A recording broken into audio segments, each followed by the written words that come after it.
और ये सॉरी इसको किस तरह से हम डिवाइड आउट करेंगे, ये एक छोटी सी ट्रिक बताई हुई है कि अगर हम 1s इसको इसी तरह सीक्वेंस के अकॉर्डिंग यहाँ पे एक उन्होंने पिक्चर बताई कि न्यूक्लियस जो है वो इसी तरह से सेंटर में पॉजिटिव चार्ज रखता है और इसके बाद बाहर जो है वो वेल डिफाइंड ऑर्बिट्स होते हैं जिसमें इलेक्ट्रॉन मूव करते हैं। With the basic word isotopes mean, iso mean same होता है।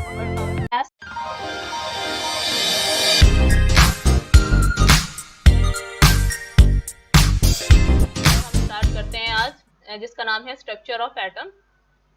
इसका जब इंट्रोडक्टरी लेक्चर जो है वो डिस्कस करेंगे, यानी कि कितने टॉपिक्स जो हैं वो हमने इस चैप्टर में डिस्क्राइब करना है, यानी हमारे पास एक कंक्लूजन हो कि एक्चुअली हमने स्टार्ट कहाँ से करना है और हमने इसको लेके कहाँ तक जाना है। क्योंकि हमें ऐसे ही होता है कि हम हमेशा सारा चैप्टर पढ़ लेते हैं लेकिन कंक्लूड नहीं कर पाते कि actually structure of atom chapter में क्या था या कोई और चैप्टर में क्या बेसिक हमें चीज़ बताई गई है। तो ऑब्वियसली जिस तरह बाकी चैप्टर का जो है वो इंट्रोडक्टरी लेक्चर होता है जिसको हम जीरो लेक्चर का नाम दे देते हैं, इसका भी एक इंट्रोडक्टरी लेक्चर है स्ट्रक्चर ऑफ एटम का, with the basic topic actually we are going to discuss over there. First of all, we will discuss about the Rutherford atomic model. Yes, we are curious about to know what are the Rutherford atomic model. Secondly, we will discuss here the Bohr atomic theory. Isotopes we will learn in this chapter. And lastly, we will learn about the electronic configuration. ये basic topic हैं जो कि हम आज पढ़ने जा रहे हैं। हम इसका ओवरव्यू लेंगे इनमें है क्या, उसके बाद हम मज़ीद लेक्चर जो हैं उनके अंदर इसको डिस्क्राइब करेंगे, एलेबोरेट करेंगे, ओपनली जो है वो एक्सप्रेस करेंगे कि इस चैप्टर में ऐसी क्या ख़ास चीज़ है जो कि स्ट्रक्चर ऑफ एटम के बारे में बता देती है।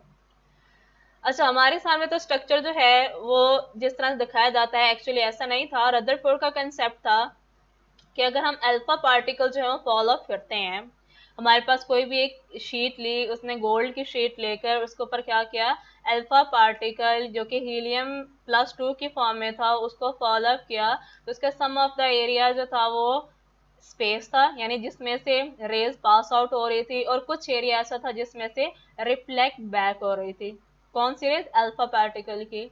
तो उसने इसको कह दिया कि जहाँ पे रिफ्लेक्ट बैक हो रही है वो न्यूक्लियस है और बाकी जो पार्ट है ये सारे का सारे किसका पार्ट है, ये एटम का पार्ट है। कुछ जो है वो न्यूक्लियस पार्ट है और कुछ जो है वो स्पेस है इसके अंदर।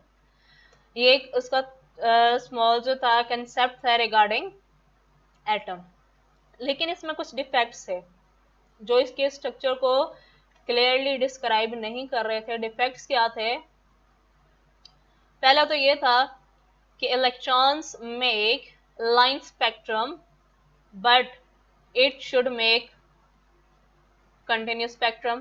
पहला तो ये था कि यहाँ पे जो लाइन स्पेक्ट्रम बना रहे हैं, जो भी मूव कर रहे हैं यहाँ पे रेज, ये कौन सा स्पेक्ट्रम बना रहे हैं? लाइन स्पेक्ट्रम बना रहे हैं। स्पेक्ट्रम कहते हैं बैंड को, यानी एक के बाद एक, एक के बाद एक। जिस तरह रेनबो का स्पेक्ट्रम होता है उसमें कंसिस्टेंट 1 2 3 4 5 और इसी तरह से 7 कलर जो होते हैं वो स्पेक्ट्रम बना रहे होते हैं। वो लाइन की तरह के नजर नहीं आ रहे होते, हमें वो कंटिन्यूस स्पेक्ट्रम नजर आ रहा होता है क्योंकि वो एक के बाद एक है, कंसिस्टेंट है।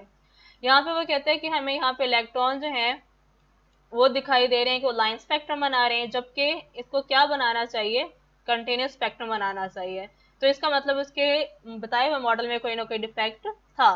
सेकेंड, उसने बताया कि इलेक्ट्रॉन जो है वो फॉल अप कर देता है किसमें? न्यूक्लियस में, जब वो कंटिन्यूस एनर्जी इमिट करता है स्पाइरल शेप में। यानी वो कहता है कि यहाँ से इलेक्ट्रॉन मूव करता करता अपनी एनर्जी लूज करते करते आखिरकार आके इस न्यूक्लियस में फॉल अप कर जाता है, क्योंकि वो एनर्जी लूज कर रहा है इसलिए। तो ऐसा भी नहीं होता है, इलेक्ट्रॉन जो है वो एनर्जी लूज करके इस तरह से न्यूक्लियस में फॉल अप नहीं करते। ये डिफेक्ट्स है, ये प्रॉब्लम्स है जो कि नेक्स्ट जो है वो कुछ साइंटिस्ट ने वर्कआउट करके इसके डिफेक्ट्स को दूर किया, जिसमें एक बोहर एटॉमिक थ्योरी थी जिन्होंने प्लैंक्स को और रदरफोर्ड दोनों के मॉडल को जो है वो कंपाइल करके हमें एक नई थ्योरी दे दी। इनके अकॉर्डिंग यहाँ पे एक उन्होंने पिक्चर बताई कि न्यूक्लियस जो है वो इसी तरह से सेंटर में पॉजिटिव चार्ज रखता है और इसके बाद बाहर जो है वो वेल डिफाइंड ऑर्बिट्स होते हैं जिसमें इलेक्ट्रॉन मूव करते हैं। यानी उसने बता दिया, फर्स्ट शेल को के का नेम दे दिया, सेकंड शेल को एल का, थर्ड शेल को एम का नेम दे दिया। इसी तरह से जितने भी शेल हैं उसने बता दिया ये वेल डिफाइन है। अब अगर जो इलेक्ट्रॉन इस पहले शेल में मूव कर रहा है उसकी एक अपनी कॉन्सिस्टेंट एनर्जी है, वो चेंज नहीं होती। ठीक है, यानी अगर एक इलेक्ट्रॉन सेकंड में है और एक इलेक्ट्रॉन फर्स्ट शेल में है तो इन दोनों की एनर्जी डिफरेंस है। अगर ये फर्स्ट शेल का इलेक्ट्रॉन बाहर की तरफ मूव करना चाह रहा है तो उसको अपनी एनर्जी क्या करनी पड़ेगी, उसको अपनी एनर्जी गेन करनी पड़ेगी। ठीक है, और अगर कोई इलेक्ट्रॉन बाहर से फर्स्ट शेल की तरफ आ रहा है तो उसको अपनी एनर्जी इमिट करनी पड़ती है।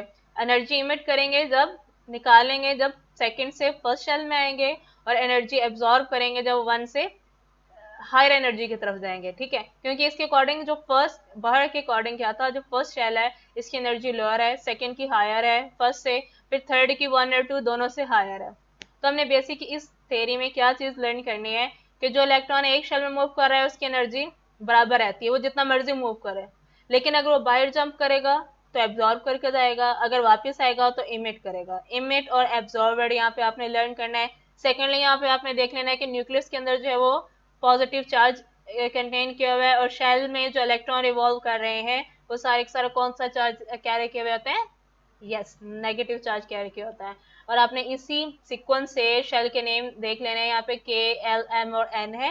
ये हम फर्दर जो है वो लेक्चर के अंदर डिस्क्राइब करेंगे कि एक्चुअली ये शेल्स जो है वो इतने इंपॉर्टेंट क्यों है। इसके अलावा बहुत एटॉमिक थ्योरी जो है हमें वो एंगुलर मोमेंटम के भी बारे में बताती है। जाहिर है जो भी चीज जो है वो एक सर्कल में रिवॉल्व कर रही होती है, they must have some angular momentum too. तो उसके अकॉर्डिंग एक फॉर्मूला था, ampere is equal to n h divided by 2 pi. तो ये बहुत एटॉमिक थ्योरी थी। नेक्स्ट जो है वो इलेक्ट्रॉनिक कॉन्फ़िगरेशन की तरफ आते हैं। यहाँ देखो इलेक्ट्रॉनिक कॉन्फ़िगरेशन एक्चुअली नाम क्या हमें बताता है कि इलेक्ट्रॉन को कॉन्फ़िगर करना यानी सेग्रीगेट करना, अपार्ट कर देना, तोड़ देना, छोटे हिस्सों में डिवाइड कर देना। यहाँ पे यही बताया हुआ है कि यहाँ पे ये फार्मूला है जिसके अकॉर्डिंग हम कॉन्फ़िगरेशन करते हैं। फिलहाल ऐसे ही देख लेते हैं। इसमें यहाँ पे जो पहला नंबर शो किया होता है यानी वो एनर्जी लेवल बताएगा कि एनर्जी लेवल 1 है, 2 है या 3 है। ये इलेक्ट्रॉनिक कॉन्फ़िगरेशन का जो सारे का सारा कंसेप्ट है वो बहुत एटॉमिक थ्योरी से ही आता है। ठीक है, जो पहला 1 लगाए हुए यहाँ पे जो भी नंबर लगाया होगा वो हमें क्या बताएगा, कौन सा एनर्जी लेवल है। यहाँ 2 भी हो सकता है क्योंकि अगर एनर्जी लेवल 2 होगा तो यहाँ पे 2 लिखेंगे। 3 भी हो सकता है एनर्जी लेवल 3 के लिए। इस तरह ये टाइप ऑफ ऑर्बिट बता रहा है। एस जिस तरह लिखा है, फॉर एग्जाम्पल एस कौन सा शेल है, ये इसका सब शेल है, सॉरी ये सब शेल के बारे में भी यहाँ पे हम जो है वो डिटेल से पढ़ेंगे। इसके अलावा जो है वो नंबर ऑफ इलेक्ट्रॉन कितने ऑर्बिट में वो भी बताएंगे। जब हम ये टॉपिक डिटेल से पढ़ेंगे तब हम ये नंबर ऑफ इलेक्ट्रॉन और सब शेल जो है वो किस तरह से एवेल्यूएट करते हैं ये भी डिस्क्राइब आउट कर लेंगे। तो फिलहाल आपने ये एक फार्मूला देखना है जिसके अकॉर्डिंग हम इलेक्ट्रॉन के को जो है वो डिस्क्राइब कर सकते हैं, इन शॉर्ट यही कह सकते हैं इसके लिए। इसके लिए एक छोटी सी ट्रिक है, वो हमने जहन में रखनी होती है कि हम किस तरह से 1 और ये एस और इसको किस तरह से हम डिवाइड आउट करेंगे। ये एक छोटी सी ट्रिक बताई हुई है कि अगर हम 1s इसको इस तरह से सीक्वेंस से लिख के इस तरह मूव करते जाना होता है कि अगर फर्स्ट करें किसी इलेक्ट्रॉन एलिमेंट के अंदर जो है वो कितने इलेक्ट्रॉन है। यहाँ पे एक एग्जांपल ले लेते हैं पहले ताकि हमें समझने में आसानी हो जाए। हम फास्फोरस की एग्जांपल ले लेते हैं। ठीक है, या फास्फोरस की एग्जांपल ले लेते हैं जिसका एटॉमिक नंबर कितना है, 15 है। तो इसमें ये इलेक्ट्रॉन काउंट करें, ये नंबर ऑफ इलेक्ट्रॉन है ना ऑर्बिट में कितना, ये काउंट करें 2 2 6 10 11 12 13 14 एंड 15। यहाँ पहुंचने के लिए हमें ये 1s 2s ये सारे इसी सीक्वेंस से जाएंगे, यानी हमें 1s फिर यूं मूव करते हुए इस तरफ आएंगे 2s then 2p then 3s, देखिए इसी सीक्वेंस से जा रहे हैं यहाँ पे, देन 3p। तो हमें ये सीक्वेंस फॉलो करके यहाँ चाहे 20 हो 50 हो जितने भी वो number of electron show out करेगा हम इस सीक्वेंस को ड्रॉ कर लेंगे सिंपली, और इसी को देख के इलेक्ट्रॉन जो है वो पुट करते जाएंगे। हमने सिर्फ यहाँ इतना याद करना है कि एस के अंदर कितने इलेक्ट्रॉन लाई करेंगे, पी में कितने हैं और डी में कितने और एफ में कितने। बस हमें ये सिंपल छोटी सी बात याद करनी है जो हम नेक्स्ट लेक्चर में जो है वो भी लर्न आउट कर लेंगे। अच्छा, अब नेक्स्ट कॉन्सेप्ट जो है वो हमारे पास आइसोटॉप्स का है। word the basic word isotopes mean, iso mean same होता है और टॉप्स में क्या है कि कुछ ना कुछ सेम चीजें हैं। जैसे आइसोथर्मिक होता है यानी सेम टेम्परेचर, इस तरह आइसोटॉप्स के बारे में बता दिया उसने यहाँ पे, यानी ऐसे एटम जिसका एटॉमिक नंबर सेम हो और एटॉमिक मास डिफरेंट हो एक ही एलिमेंट। जैसे अगर मैं यहाँ फास्फोरस कहती हूँ ना, यहाँ पे इसका एटॉमिक नंबर जो है वो कितना है, 15 है। एटॉमिक नंबर तीनों की 15 हो लेकिन ये एटॉमिक मास जो है वो एक का 30 हो, 31 और एक का 33 हो। तो ये डिफरेंट हो, एटॉमिक मास डिफरेंट हो और एटॉमिक नंबर सेम हो एक ही एलिमेंट के, that term is known as isotopes. यहाँ पे हाइड्रोजन के बारे में बताया उन्होंने कि इन सबका एटॉमिक नंबर सेम है, यानी 111 इलेक्ट्रॉन है, जितने इलेक्ट्रॉन होते हैं उतने ही एटॉमिक नंबर होता है ना, ये तो हम पहले ही जानते हैं, पहले चैप्टर में पढ़ चुके हैं।